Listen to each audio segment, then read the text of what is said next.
types of madam. Makeup madam.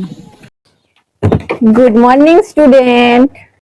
তো শোনো, আমি প্রথমে তোমাদেরকে বলে দিই, আমার ক্লাসে কিন্তু কেউ মেকআপ করে আসবে না একদম। আমি কিন্তু মেকআপ একদম পছন্দ করি না। আমি যেন কাউরির ঠোঁটে লিপস্টিক দেখতে না পাই, চোখে কাজল দেখতে না পাই, আইলাইনার, আই শ্যাডো কিচ্ছু যেন দেখতে না পাই। তো তোমরা শুনে নিয়েছো, এই সব কিছু যেন আমি দেখতে না পাই। নখে নেল পালিশ যেন দেখতে না পাই। ক্লিয়ার? পড়াশোনা শুরু করি। এই মিতা, তোমার গালগুলো এরকম লাল লাল কেন লাগছে? তুমি কি মেকআপ করে এসেছো? দেখি দেখি, এখানে এসো, এখানে এসো। ম্যাডাম জানেন লাগছে ম্যাডাম। আমার ক্লাসে একদম মেকআপ চলবে না, বুঝতে পেরেছো? যাও বসো। এই, তুমি আইব্রো করেছো? তোমার তো সাহস কম না?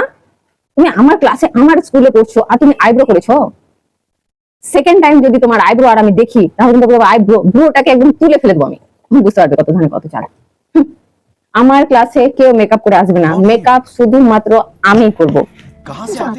তো বলো, আমাকে আজকে কেমন লাগছে দেখতে?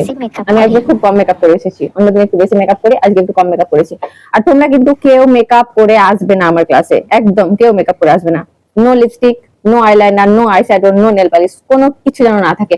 একদম সিম্পল ভাবে, সাদা মাটা ভাবে, দরকার হলে দুই দিকে ঝুঁটি করে তারপরে স্কুলে আসবে। বুঝতে পেরেছো? রাগী ম্যাডাম। Good morning student. তো তোমরা সবাই কালকে যেটা পড়া সেটা বার করো, আর ভালো করে পড়ো। কালকে যেটা পড়া আছে আজকে কিন্তু আমি এক্ষুনি ধরবো, যেন সবাই পড়া পারো। ঝটপট ঝটপট পড়াটা মুখস্থ করো, আমি এক্ষুনি ধরবো। আর হ্যাঁ শোনো, তোমরা প্রত্যেকে নিজেদের নিজেদের নখ আর নেল পালিশ আছে কিনা চেক করো। যদি কারো নখ থাকে বা নেল পালিশ থাকে, তাহলে তাকে আমি এক্ষুনি বাইরে কাম ধরা দিয়ে আসবো। ম্যাডাম দেখেন তার অনেক বড় বড় নখ। এই, তোমার এত বড় বড় নখ? যাও তুমি বাইরে গিয়ে কাম ধরে যাও, যাও একদম যাও, বাইরে গিয়ে কাম ধরো। আর হ্যাঁ, তোমরা সবাইকে হোমওয়ার্ক করে নিয়ে এসেছো? কি বললে তুমি? হোমওয়ার্ক করে নিয়ে আসোনি? বাড়িতে যখন 4 বেলা খেতে দেয় তখন তো খেতে তো ভুলো না, তো হোমওয়ার্ক করতে কেন ভুলে যাচ্ছ? জানো না প্রত্যেকদিন স্কুলে হোমওয়ার্ক করতে দেয়, হোমওয়ার্ক করে নিয়ে আসতে হবে? শোনো, আমার ক্লাসে একদম উল্টো পাল্টা চলবে না। কাল থেকে যদি হোমওয়ার্ক করে না নিয়ে আসো, তো বাইরে কাম ধরা দিয়ে রাখবো। আজকের মতো ছেড়ে দিলাম, নেক্সট দিন যেন অবশ্যই হোমওয়ার্ক করে নিয়ে আসবে। নাটক করছে আমার ক্লাসে। আরে তোমরা গল্প কেন করছো? গল্প করার জন্য স্কুলে এসেছো? তোমার বাবা মারা গল্প করার জন্য স্কুলে পাঠিয়েছে? গল্প যদি করতে হয়, আমার ক্লাস শেষ হয়ে যাবে, বাইরে গিয়ে যত ইচ্ছা গল্প করবে, এখানে একদম গল্প করবে না, চুপচাপ বসে থাকো। বেশ, ঠিক আছে, চলো, ঘন্টা পড়ে গেছে, যাও। এবার অন্য ম্যাডাম আসবে, অন্য স্যার আসবে, তাদের ক্লাসে গিয়ে যত ইচ্ছা মৌজ মস্তি করো। সকলের প্রিয় ম্যাডাম। Good morning students. তোমরা সবাই কেমন আছো? ম্যাডাম আপনাকে আজকে খুব সুন্দর লাগছে। Thank you, so sweet. তোমরা অনেক ভালো, সুন্দর, তোমরা একদম দারুণ স্টুডেন্ট আমার। তো চলো, রোজই তো আমরা পড়াশোনা করি, তো আজকে পড়াশোনা করানোর ইচ্ছা হয়। হ্যাঁ, আজকে আমরা একটা গেম খেলি।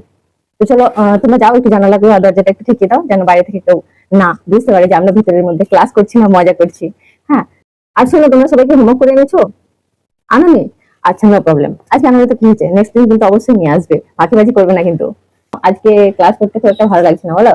তো তোমরা সবাই নিজেদের মধ্যে গল্প করো, আর আমি একটু ফোনটা দেখি। হ্যাঁ, আর সবাই একটু ছোট ছোট গল্প করবে, বেশি জোরে আওয়াজ করবে না, কারণ পাশে ক্লাস হচ্ছে, বুঝতে পারছো। যদি জানতে পারে স্যার, তাহলে কিন্তু খুব খারাপ হবে। তো ঠিক আছে, তোমরা গল্প করো আর আমি একটু ফোন দেখি। হ্যাঁ। তো সেট, তোমাদের ক্লাস আমাকে খুব ভালো লাগে, কিন্তু কি করবো বলো, ঘন্টা পড়ে গেছে। তো যাও তোমরা তাহলে টিফিন খাও, আর আমি আজকে আসছি।